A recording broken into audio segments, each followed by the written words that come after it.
Bonsoir Patricia. Avant d'en venir à cette candidature, revenons sur l'important épisode météorologique qui a touché la région et qui a conduit à la fermeture des établissements scolaires aujourd'hui. C'est le principe de précaution qui a prévalu ? Effectivement, c'est le principe de précaution qui a amené le gouvernement princier à prendre cette décision, à savoir d'éviter de fermer les écoles et d'éviter que les élèves qui habitent dans les communes limitrophes se déplacent soit en train, soit en voiture, soit en bus pour éviter des éventuels accidents. La vigilance toujours plutôt que prendre le risque donc de faire venir à l'école les élèves en pareille situation. Venons-en maintenant au sujet du jour et cette candidature. Qu'est-ce que cela représente de devenir une capitale mondiale du sport ? Déjà, c'est un immense honneur, dans la mesure où le prince Albert est un modèle à suivre dans le domaine sportif. La princesse Charlène aussi est une nageuse de très haut niveau. La famille Grimaldi, dans l'ensemble, pratique des sports à un niveau de compétition. Donc, et en même temps, Monaco, c'est aussi le sport pour tous.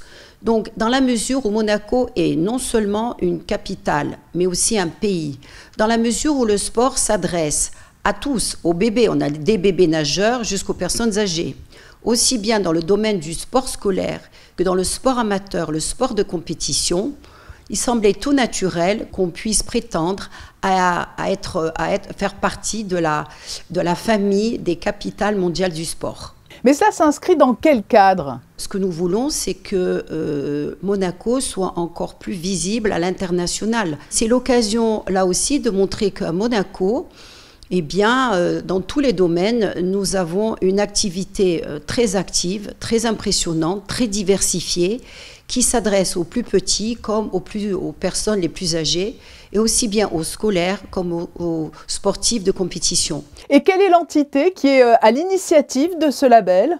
C'est-à-dire que ça dépend de ACES, c'est une association des capitales européennes du sport. Cette association est basée à Bruxelles depuis 2001, et depuis 2001, il distribue, mais il faut quand même le mériter, des labels à toutes les villes ou pays qui vraiment ont une politique sportive au sens large. Mais ce label, qu'implique-t-il, au-delà déjà de la reconnaissance de cette image qu'a Monaco de véritable terre de sport ? Alors déjà, quand le prince Albert nous a demandé, nous a fait part de son vœu de faire partie de Monaco, capitale du sport, c'était l'occasion pour la direction d'éducation nationale de se replonger dans le passé depuis 20 ans et de montrer, nous avons fait une brochure de plus de 120 pages et nous avons pu voir la dimension extraordinaire du sport à Monaco.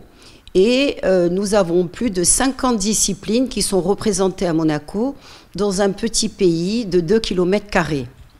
Donc, on voulait le montrer au monde entier. Et ce qu'il y a de formidable, c'est que le sport, c'est le sport pour tous, aussi pour les handicapés. Spécial Olympique fait un travail remarquable.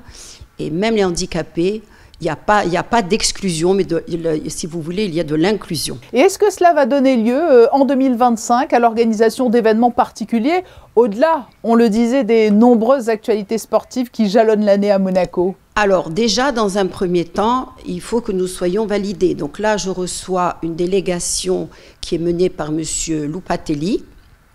M. Lupatelli, c'est le président mondial de ACES, qui est italien. Il est venu accompagné de certains membres européens et d'un membre de la principauté d'Andorre. Ils vont visiter avec moi les infrastructures de Monaco, c'est-à-dire le stade Louis II, la salle Sainte-Dévote. Nous allons visiter aussi la salle de sport Régnier 3. En fonction de ce qu'ils vont voir, nous serons labellisés ou pas. Si nous sommes à la suite, Monsieur Célario va devoir samedi va faire un grand oral et présenter donc les activités sportives de Monaco devant le jury. Si le jury va décider de notre sort, à savoir si on va être labellisé ou pas, nous aurons d'ici une quinzaine de jours, les résultats de cet audit, si je puis dire. Et si c'est le cas, nous serons reçus à Bruxelles, ce qui est au Parlement européen, pour recevoir ce label, qui est un grand honneur parce que ça va nous permettre une vision internationale de la principauté de Monaco encore plus aiguë. Et puis, bien entendu, nous serons reçus par l'UNESCO. Merci Isabelle Bonal d'avoir été notre invitée alors que Monaco plaide pendant 2 jours en faveur de sa candidature pour devenir capitale mondiale du sport en 2025. Voilà, on espère que tout va bien se passer.